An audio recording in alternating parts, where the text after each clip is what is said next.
You know about the 3 taboos of the Yellow River corpse retrievers, right? Taboo number 1, no retrieving corpses during thunderstorms. Taboo number 2, no retrieving corpses of sorcerers. Taboo number 3, no retrieving corpses that haven't been retrieved after 3 attempts. I'll never forget that day. The 7th day of the 2nd lunar month. Dark clouds hung heavy over Dead Man's Bend as a torrential downpour approached. Village chief. You go by yourself? I said, shaking my head vigorously. I was scared. The Yellow River, with its 9 bends and 18 turns, meandered endlessly. Due to the currents, all the floating corpses and bones from hundreds of miles around would eventually drift into one narrow bend. Over the years, more and more bones accumulated in this bend, and the resentment grew heavier. It was also called Dead Man's Bend, a place all corpse retrievers avoided. No matter how skilled you were, you'd likely end up broken in those waves of white bones. Get lost. Do you think you have a choice? The village chief slapped me so hard my eyes saw stars. I immediately recognized the situation. The villagers believed in the Holy Venerable, and the village chief was the Holy Venerable's mouthpiece. His words were the Holy Venerable's will. The entire village, even a dog, had to obey him. I didn't dare to delay. I could only brave the strong winds and drive the sheepskin raft into the turbulent waves. Upon reaching Dead Man's Bend, I finally understood why the village chief, who usually looked down on me, insisted I join him in retrieving the corpse today. You didn't say we were retrieving the body of a young girl. The young girl, Wanjin, was my adopted sister. We grew up together. 3 years ago, Wanjin was sacrificed to the Holy Venerable and drowned alive in the river. Her death was tragic. White bones and corpse fragments mixed in the waves. The young girl's pale face stared at the sheepskin, and a sinister chuckle echoed in my ears as it propped me up. The red rope in my hand, used for retrieving corpses, was as cold as ice. Seeing me cowering on the sheepskin raft, the village chief slapped me again. I'm here to help the young girl give birth to an unborn child, who will succeed me as the next village chief. With that, he snatched the red corpse retrieving rope from my hand. Look at you. Scared of ghosts? Can a dead person get pregnant?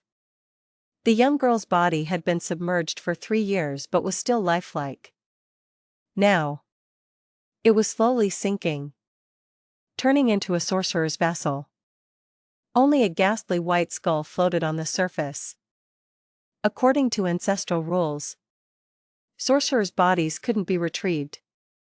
But the village chief ignored the warning, grunting as he pulled the branch, which was about to turn to sand, toward the shore. However, he encountered mishaps 3 times in a row. Either the rope slipped, or the waves knocked the body back into the river. After 3 attempts, the village chief was exhausted. No retrieving after 3 attempts. I advised him. Village chief, ancestral rules cannot be broken. Ancestral rules aren't as important as my words. With that, the village chief gritted his teeth, preparing for a 4th attempt. At that moment, thunder rolled, and rain poured down. The village chief had already broken 3 iron rules of corpse retrieval and was now daring to assist a dead person in childbirth.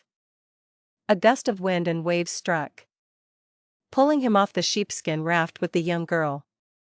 White bones churned in the river, and thunder roared overhead. I reached out to pull him, but it was too late. Just as the village chief was about to be swallowed by the waves, he pulled a sharp dagger from his With a splash, he cut open the young girl's belly. Along with a loud cry from a baby, the village chief threw the inborn child onto the shore, while he himself was forever submerged in the waves. That's what happened that day. I trembled as I swore to the holy venerable statue, holding the inborn child and kneeling before the holy venerable's idol. Village chief truly wasn't killed by me. My words were earnest. Only the village chief and I were retrieving corpses that day. The village chief was dead, and the truth would forever remain a mystery. No one could prove I was lying, and I had no evidence to prove I was telling the truth. Just as the villagers were wondering whether to believe my story, Chongqing kicked me to the ground. He was the village chief's adopted son and, if nothing went wrong, should have been the next village chief.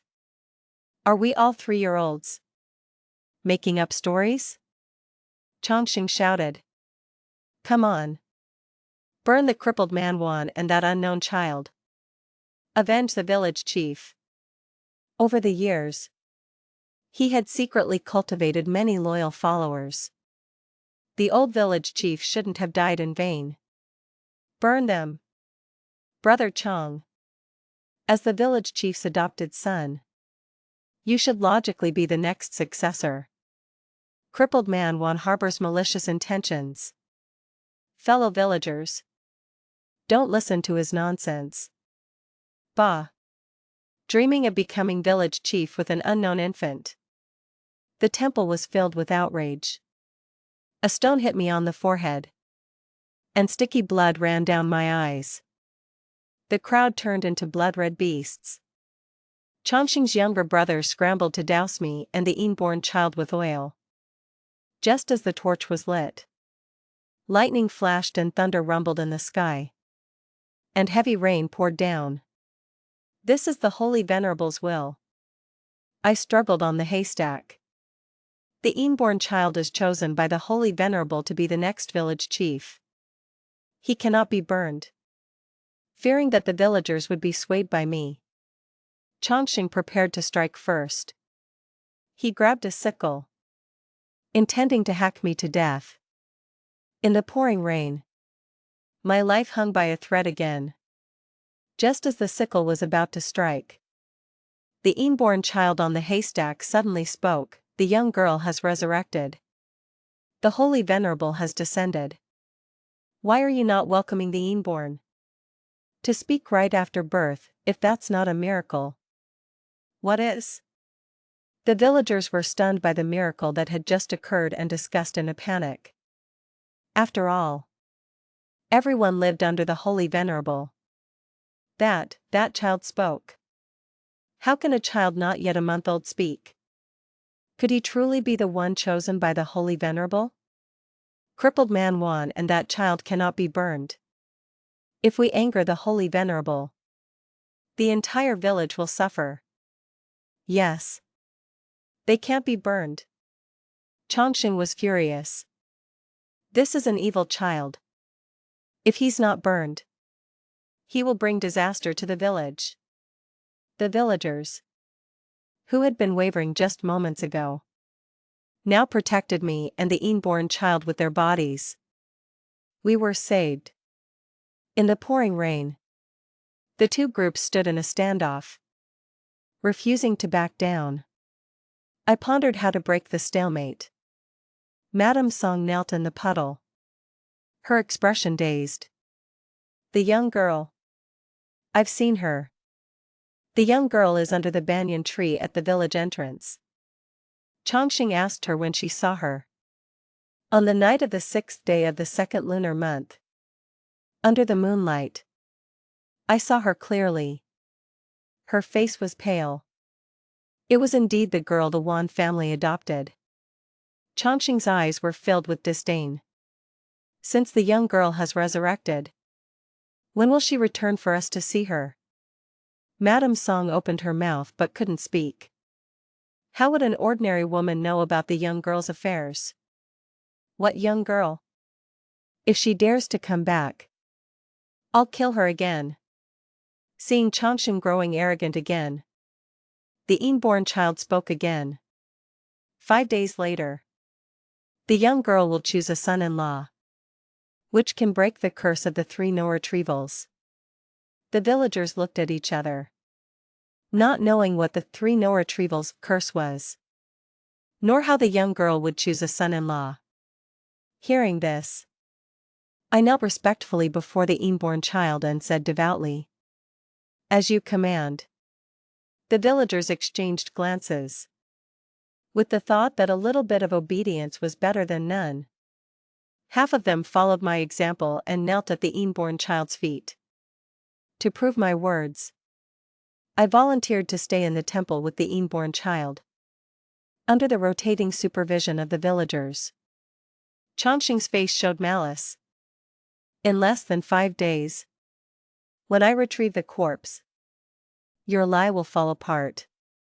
At this point, the inborn child calmly said, "The village chief violated the taboo of the 3 no retrievals, angering the deities.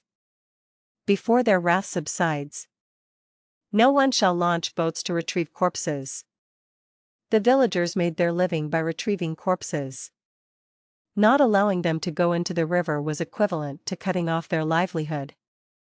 Hearing this, Changsheng laughed uninhibitedly. When did the Holy Venerable's mouthpiece become a coward? With that, he led his brothers away with a flourish. "Heh!" I sneered. "Divine retribution spares no one. Just wait and see."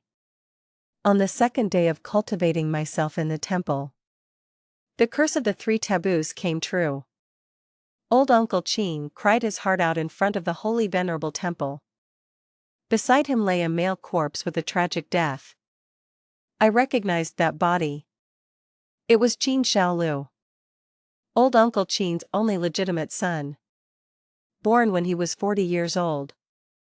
Due to a deficiency at birth, Qin Shaolu relied on medicine and snake bile to survive for years and was the apple of his family's eye. Changsheng, ignoring the ancestral teachings, launched a boat to retrieve a corpse and suffered divine punishment. Old Uncle Qin, who had lost his son in his old age, was heartbroken. He prayed for the inborn child's protection to lift the divine retribution. The villagers said that Qin Shaolu's sheepskin raft accidentally entered a mud pit while retrieving a corpse and, in the blink of an eye, both he and the raft sank into the mire. When he was finally rescued, he had already stopped breathing. There was a nest of snakes in that mud pit. Qin Shaolu's flesh was torn and eaten by the snakes, revealing white bones. Strangely, his heart was missing. After Qin Shaolu's death, the talk of divine retribution spread like wildfire in the village. It could be said that Changsheng, despite the divine retribution, stubbornly went down the river to retrieve the corpse. The next morning, butcher Zhang Daqiang, who had returned from retrieving a corpse, died mysteriously. His naked body hung in the butcher shop. Like a pig he had slaughtered, washed, scraped, bled, gutted, and deboned. White, lifeless pigs piled up by the river at the village entrance, soaked in the river overnight. The rotten smell of pork spread with the wind, causing nausea and vomiting in both humans and animals. The divine punishment grew heavier and heavier.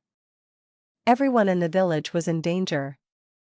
Hoping that the young girl would choose a son-in-law soon to lift the divine retribution. Gradually, Changsheng lost a large part of the popular support. That day, old Uncle Qin brought wine and meat to the temple, representing the villagers to ask me and the inborn child to temporarily act as village chiefs. As we were discussing the details of the succession, little Dizzy stumbled into the temple. And no, something's wrong. Niao Erzwang is dead. Neo Erzwing was a lonely old man over 50 who had lived on the Yellow River for most of his life. He was highly skilled. He was proficient in eating, drinking, gambling, and whoring, and had no taboos in his heart. As long as he was paid, there was nothing he wouldn't dare to do. Chongqing gave him a large sum of money and asked him to retrieve a corpse from the river. He was confident. He launched his boat at noon when the yang energy was strongest, thinking he would be back before evening. Any demons or monsters wouldn't dare to make trouble under the bright sun. No one expected that when the sheepskin raft drifted back to the village, a body covered in thin frost lay on it. Neo Erzwing's body was already frozen stiff, his kidneys removed. In February, when spring was about to warm up, he was wearing a thick cotton coat yet was frozen to death. If this wasn't divine punishment, what was it? I looked at Chongqing's body and shook my head. Things have come to this. The god's wrath is hard to deal with. Seeing this, the villagers immediately prepared a succession ceremony for the inborn child. I was also respectfully called Grand High Priest by the villagers. At the succession ceremony, all the villagers knelt at my feet, asking the village chief to take office and protect us, and asking the Grand High Priest to take office, eradicate Chongqing, and lift the divine retribution. Amidst the shouts of the crowd, I cut my fingers and the inborn child's. The drops of blood fell on the Buddha statue and were absorbed in an instant. 8 golden candlesticks illuminated the temple, making it sparkle. I, dressed in a dark robe, held the miraculously born infant and looked down at the crowd. So this was the taste of power. I raised the inborn child above my head and said in a deep voice, "You only need to assist the young girl in choosing a son-in-law. After the grand wedding, the divine retribution can be broken." Seeing that the Holy Venerable agreed to break the divine retribution, the villagers knelt down and flattered me. The Holy Venerable is benevolent. Crippled man Wan, stop talking nonsense. Get down quickly. Amidst the flattering voices, Chongqing, who had escaped, kicked over the altar with a sickle in his hand. What I said is true. I can swear to the Holy Venerable. Now, I was the most powerful person in the village. As for Chongqing, he was just a mere warrior. Chongqing sneered, pulled out a theatrical robe, and pressed closer. Your father, old man Wan Laosan, used to perform shadow puppetry when he was young and was skilled in ventriloquism. The inborn child can't speak at all. You're using ventriloquism to fool the villagers. Ventriloquism? I don't know what you're talking about. Seeing this, Chongqing raised his sickle and charged at me. If you don't tell the truth, I'll chop you with one swing. With my crippled right leg, I was no match for him. I could only pick up the inborn child and hobble behind the Buddha statue. Fortunately, 7 or 8 villagers worked together and finally managed to restrain Chongqing. Even with his hands and feet pressed down, Chongqing still struggled defiantly. If you just separate the inborn child and crippled man Wan, you can prove he's lying. The atmosphere in the temple became subtle. I could feel investigative gazes on me. They were waiting for my explanation. Chongqing, you've been possessed by a demon for too long. Why don't you repent? As soon as the inborn child spoke, the villagers instantly fell silent. The inborn child continued. The missing organs from the corpse are in your backyard. The bloody weapon is hidden under your bed. You've fallen into the demonic path, harming your fellow villagers. Yet you still try to argue. I led 7 or 8 young villagers, escorting Chongqing to his backyard. It was late at night. As soon as we entered, the village's big black dog barked wildly. I walked around the courtyard and pointed to a flower bed, signaling everyone to start digging. Several strong young men worked together and quickly loosened the ground. Suddenly, someone exclaimed, "Wow! We dug it up." Under the pale moonlight, there was a bloody heart. Chongqing had no room to deny it. A blood-stained sharp knife was also found under his bed. With the evidence now conclusive, Chongqing's house was ransacked, and valuables were looted. The inborn child pronounced Chongqing's fate, cut out his tongue, dismember his body, and use it to dispel the demonic curse during the young girl's selection of a son-in-law. As everyone prepared to disperse, a villager guarding the village entrance reported that he had indeed seen the young girl. The young girl had emerged from the turbulent river and buried a wooden tablet under the banyan tree. By the time people rushed there, she was already half submerged in the Yellow River. She only stayed for a short time before disappearing into the churning river again. Under the cold moonlight, everyone clearly saw the young girl's appearance. The timid ones were already scared to death. Chongqing was the one who locked her in the pig cage back then. I was just forced to lend a hand. The young girl won't come back for revenge. Will she? Grand High Priest. You and Wanjin were childhood sweethearts. The young girl's selection of a son-in-law, she won't choose you. Will she? I sighed deeply. Jenner. Whether you believe it or not, I truly loved you. For this joyful occasion of the young girl choosing a son-in-law, the village was decorated with lanterns and streamers. This was a marriage spanning yin and yang. After divination, it was decided that the grand ceremony would be held at dusk. I woke up to find myself sitting in a red wedding hall, dressed in a large red wedding gown. Red dragon and phoenix candles crackled on the altar. Behind the wedding candles stood 2 black and white photos, starkly contrasting with the red ocean. The beautiful young girl in the photo was my long-lost beloved. I raised my sleeve to wipe the other photo, which was covered in dirt. As the dust was slowly wiped away, the figure in the photo made me break out in a cold sweat. Wasn't the man in the photo me? The man who married the young girl would die. And she really chose me. In those years, we knew each other and stayed together. She liked to braid her thick black hair.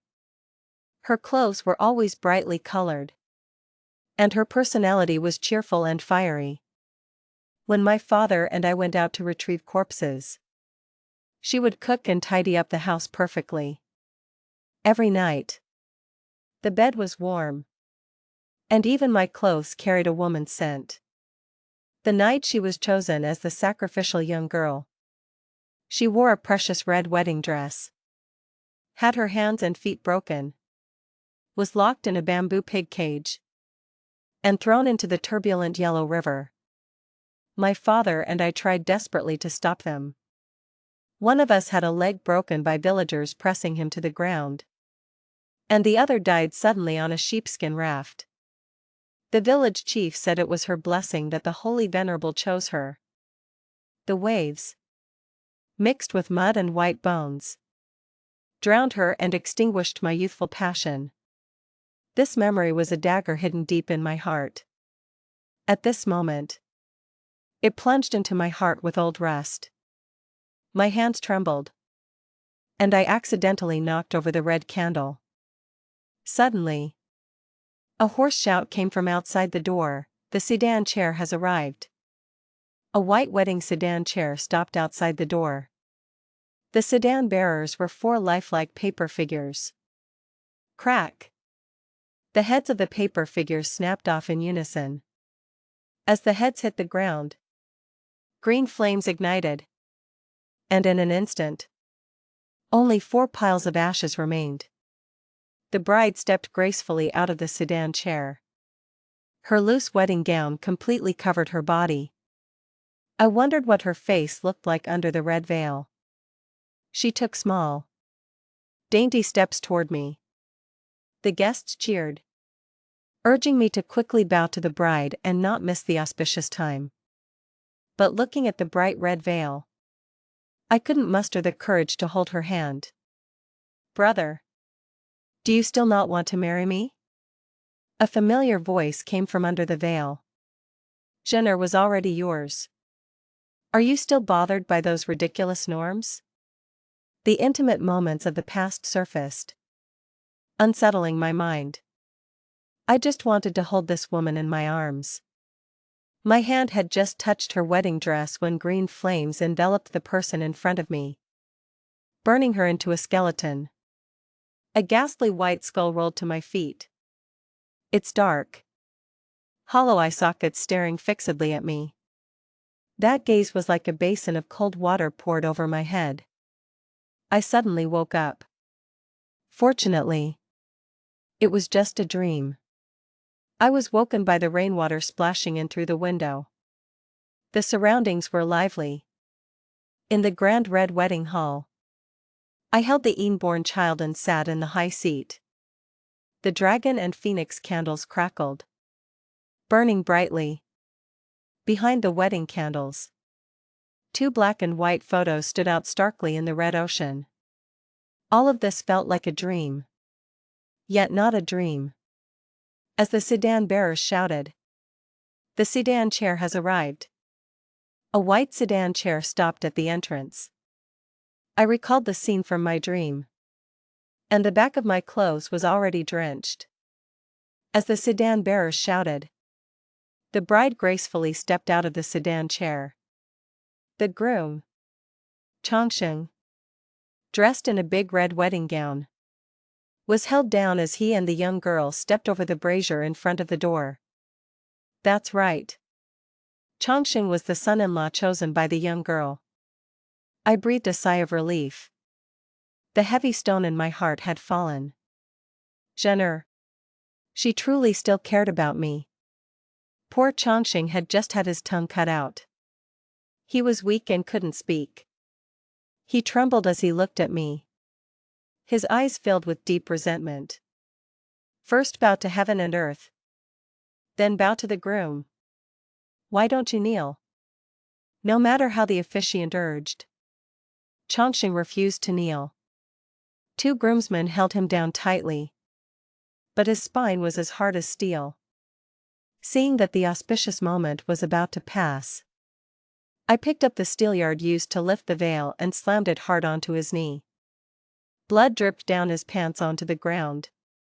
He finally couldn't hold on and fell to his knees with a thud. The Swana music started, and the officiant breathed a sigh of relief. The ceremony continued lively. Just as the ceremony was completed, a ball of green flame ignited under the feet of the 2 red-clad newlyweds. In an instant, the young girl was burned into a ghastly white skeleton. Chongsheng knelt on the ground, wailing in agony. In a moment, he too was burned into a pile of charcoal. The scene of a living person being burned was too terrifying. The wedding hall turned into a chaotic mess. I whispered, "Everything is the Holy Venerable's will." The villagers, who had been crying and screaming just a second ago, instantly fell silent. Except for Chongsheng. Everyone in this village was a coward who dared not speak up. The crowd hurried away, finally leaving me in peace. I looked at the skeleton on the ground and couldn't help but murmur to myself, "There's no way to revive you. I lied to you. Jenner. Don't blame me. This is your fate. You've killed so many people for me. Just kill one more for me. Do you remember back then? Chongsheng was the one who pushed you into the Yellow River. You can get revenge even after death. You should thank me for harming others." I get too talkative when I'm happy. I almost lost this round. I almost lost this round. Chongqing was right. I killed the previous village chief. And the inborn child speaking before he was a month old was also a lie. I am indeed skilled in ventriloquism. But the story I told wasn't entirely false. On the afternoon of the 7th day of the 2nd lunar month, the village chief came to visit, asking to borrow a memento of the young girls and to accompany him to retrieve a corpse from Dead Man's Bend. Along the way, I cooperated fully. When we saw the young girl's body, the village chief panicked because the young girl, who should have been carrying a child, had an empty belly. As early as the night of the 6th day of the 2nd lunar month, I had already helped the young girl give birth to the fetus and had agreed with her to work together to kill the village chief. After the village chief's death, I returned to the village with the inborn child, whom I had hidden in advance. I used ventriloquism to create the miracle of the infant speaking, confusing the villagers and buying time for the young girl. As expected, the young girl killed Qin Xiaolu, Butcher Zhang, and Niu Erzwang, causing panic in the village. Gradually, the inborn child's words were regarded as golden rules, and the people's hearts turned toward me. The young girl choosing a son-in-law was my means to eliminate both the young girl and Chongqing. Alas, Chongqing almost uncovered the truth. But he never imagined that the dead could be resurrected, nor that the young girl still retained her human consciousness and was willing to do my bidding. His defeat was not unfair. His foster father never told him that the young girl harbored a divine artifact within her. That divine artifact was something I had exchanged my life for. And it held a heaven-shattering secret.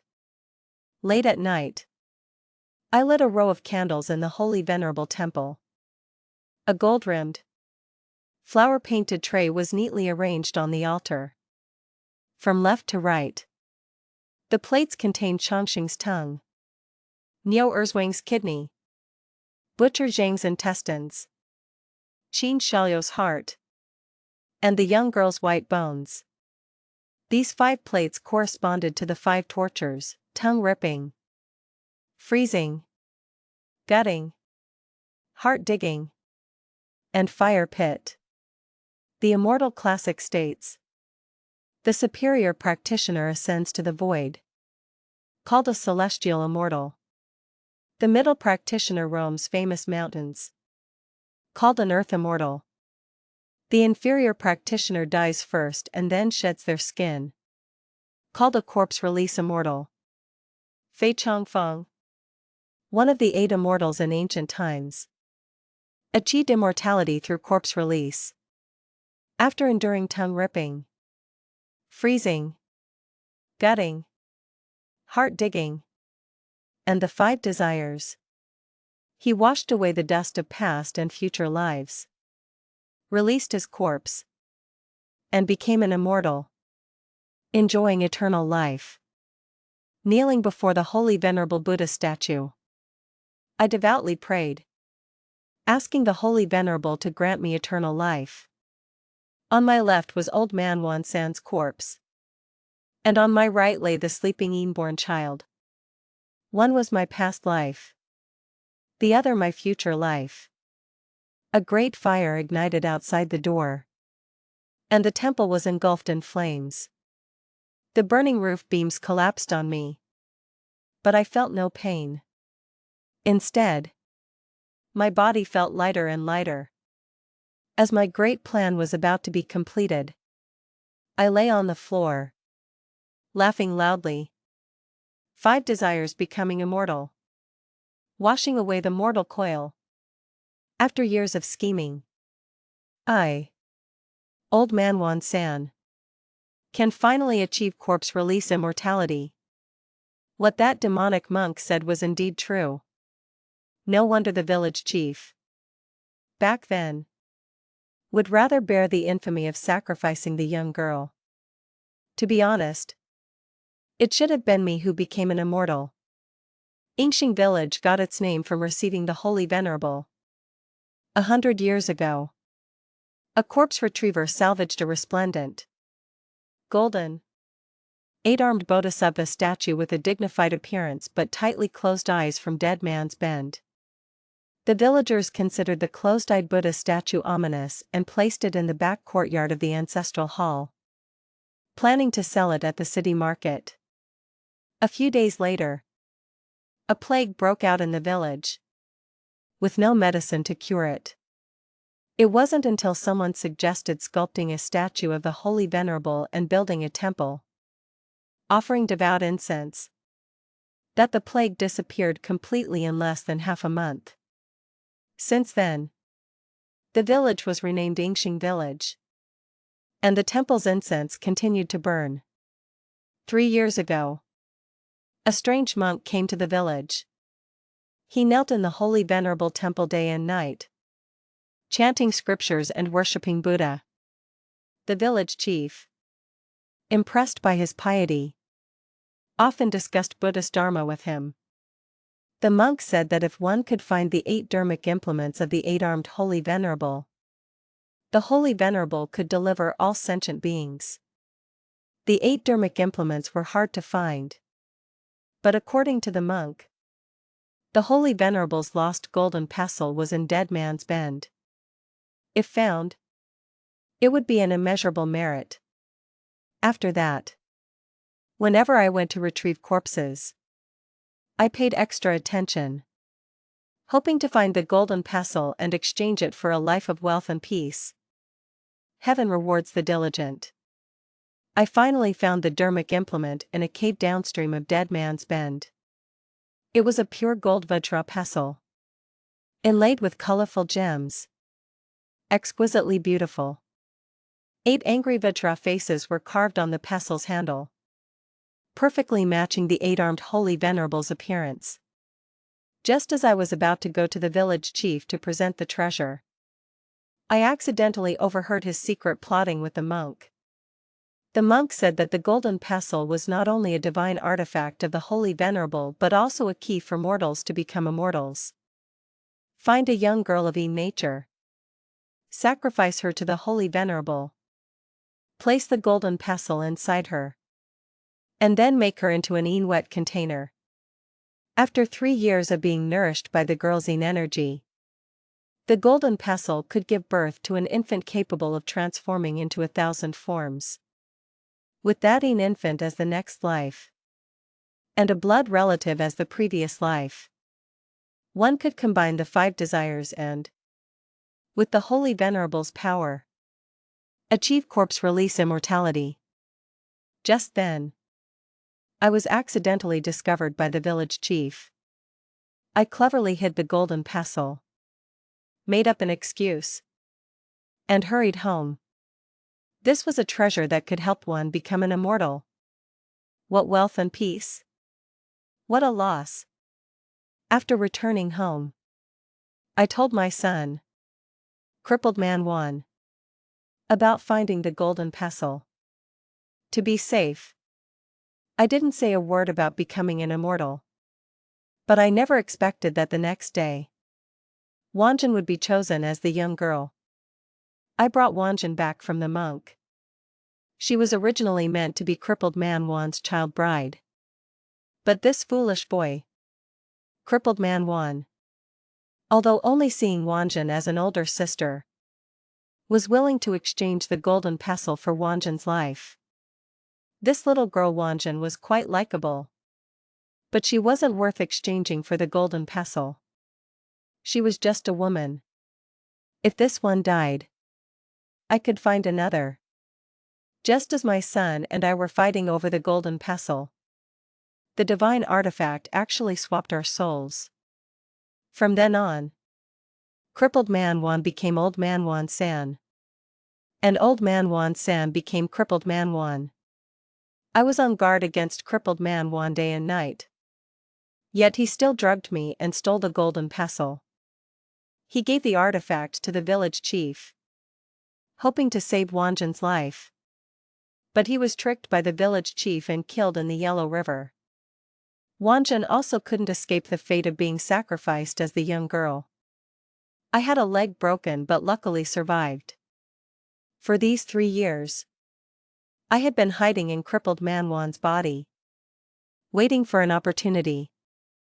Fortunately, everything went as smoothly as I had envisioned. The fire in the temple burned brighter and brighter. All that remained was for the fire to burn away the physical body. And then I could ascend to immortality, no longer suffering from worldly afflictions. I desired to become an immortal, with all living beings as mere ants, and everyone as my children. Thick smoke and raging fire filled the sky. Villagers cried out for help outside the temple, but no one dared to approach. What were those cowards screaming about? Indeed, they were mere mortals. Suddenly, my heart ached fiercely. A sharp, bloody claw reached out from my chest. In the smoke was a pale face. Jenner, you're not dead. Are you? I looked at the white bones on the tray, suddenly realizing the one who married Chongqing that day wasn't Wanjun at all. Damn it.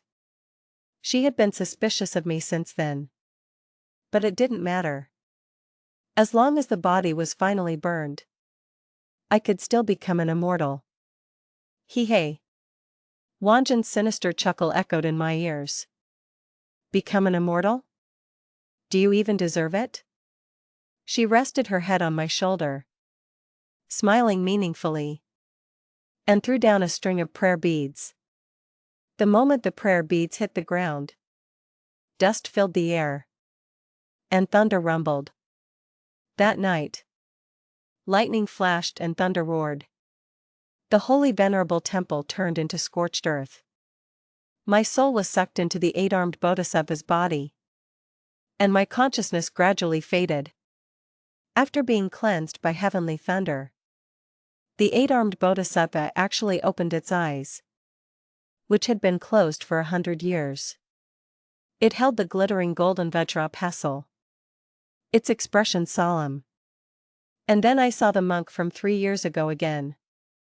He sat cross-legged in front of the holy venerable statue, lightly tapping a wooden fish and murmuring, guiding resentful spirits, nourished by heavenly thunder. Disciple Hmo respectfully invites the 8 paths holy venerable to descend. Looking at the bodhisattva, the holy venerable's brows were furrowed in anger, and evil chi emanated from him.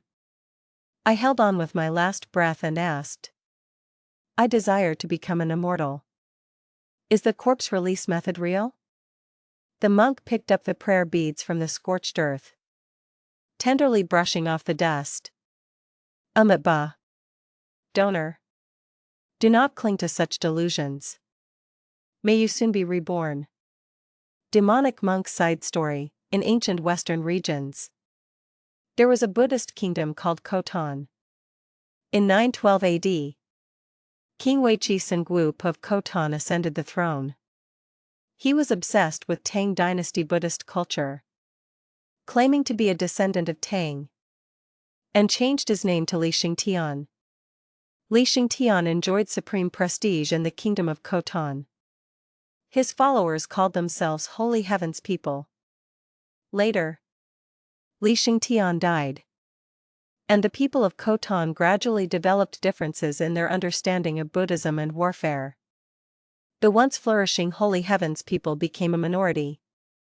In 969 AD, taking advantage of Khotan's war with the Karakhanids, the Holy Heaven's People carried a large number of scriptures and Buddhist treasures and migrated to the Central Plains. Unfortunately, the journey was long, and countless Buddhist treasures and scriptures were lost. Many followers died or were injured. In the end, only a few hundred people reached the Central Plains. These people lived in anonymity but actively propagated Buddhism, never giving up on finding the lost Buddhist treasures and scriptures.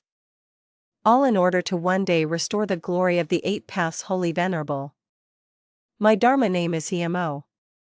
And I am a descendant of Li Xingtian.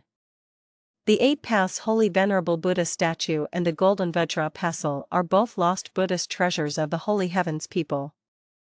3 years ago, I discovered the Holy Venerable Buddha statue in Yingxing village. I originally intended to forcefully seize it. But seeing the village's form and how the villagers were extremely greedy and rigid, I fabricated a lie about 5 desires for eternal life, intending to make Yingxing village a training ground to welcome the Holy Venerable's descent. Corpse release to become an immortal was false. Inviting the Holy Venerable was true. The protection ceremony for the Holy Venerable went exceptionally smoothly. The only variable was that stubborn young girl. I persuaded her for a long time before convincing her to cooperate with me. Knowing she wanted revenge, I gave her the 5 thunders bead and taught her the method of shedding her skin for the wedding. She didn't disappoint me. She didn't hold back when drawing down the heavenly thunder. The most ingenious part was that the 8 resentful souls invited to receive the Holy Venerable perfectly aligned with the 8 sufferings of my teachings. First, Zhang Daqiang. For the sake of having a son and continuing his lineage, drowned countless infant girls. This is called the suffering of birth. Second, Niao Erzwang. Misguided by writings on yin and yang nourishment for longevity, ruined dozens of young widows. This is called the suffering of toil. Third, Qin Shaolu. To cure his illness, indiscriminately killed snakes for their bile, developing a cruel nature. This is called the suffering of illness. Fourth, the village chief. In pursuit of eternal life, sacrificed young girls and massacred villagers. This is called the suffering of death. Fifth, Chongsheng. Seeking to become village chief, needlessly lost his life, ending up with nothing. This is called the suffering of not obtaining what one desires. Sixth, crippled man Wan sacrificed his life to protect his beloved, yet his love remained unknown. This is called the suffering of separation from what one loves. Seventh, old man Wan San. Due to resentment, cultivated malicious intentions, which in turn cost him his life. This is called the suffering of meeting what one hates. Eighth, the inborn child. Formed from the golden Vajra pestle, embodied all resentments and obsessions. This is called the suffering of the 5 aggregates ablaze. Such a small Yingxing village, yet it created so many evil karmas of the 8 sufferings. Pity my people, burdened by so many worries. Only when the Holy Venerable descends and eliminates the 8 sufferings can we achieve great harmony. Young girl side story, my name is Wanjin. I am an orphan. When I was 8, flood submerged vast farmlands, and famine spread. My aunt threw me into the Yellow River. Mud and sand choked my mouth and nose. I tasted the bitterness of starvation for the first time. I thought I was going to die. But luckily, I was rescued by a corpse retriever in a sheepskin raft. His wife had died early, leaving him with a son. After I was brought ashore, he took me in and provided me with food and drink. I knew he wanted me to be a child bride for his son. Crippled man Wan. I had experienced hunger and knew how hard it was to eat my fill. The Wan family father and son made a good living from retrieving corpses and lived very comfortably. Moreover, they treated me kindly, never beating or scolding me. It was my good fortune to become crippled man Wan's wife. When I was 15, I wanted to be crippled man Wan's wife, but he drove me out of his bed. From then on, crippled man Wan avoided me and said he only saw me as an older sister. What good was being an older sister? I could be cast aside at any time. During that period, I often dreamt of being thrown into the cold river again. To avoid being abandoned. One night, I secretly climbed into Old Man Wan San's bed. Old Man Wan San did not refuse me. After that night, I lived a stable life again. I thought life could continue like this. But I was chosen as the young girl. Before the sacrifice, I still hoped someone would come to save me. I hoped and hoped until the village chief cut open my belly and placed a yellow artifact inside. My body died. And so did my heart. Old people often said that death was liberation. But I found no liberation. The cold river water, mixed with white bones and corpse fragments, carried me in dead man's bend for 3 full years. I didn't know what was in my belly. It greedily absorbed my flesh and blood. It hurt. It hurt so much. After countless long days and nights, Old Man Wan San finally came to save me that night. He said he had a way to revive me. But I had to help him kill people first. He didn't save me 3 years ago. So how could he revive me 3 years later? Having slept together for so many years, I knew too well the ruthlessness and viciousness beneath his old facade. Just as I was about to strike Old Man Wan San with a claw, a monk stopped me. "Young girl, do you want revenge?" "Yes." End of the full text. Thank you for your support.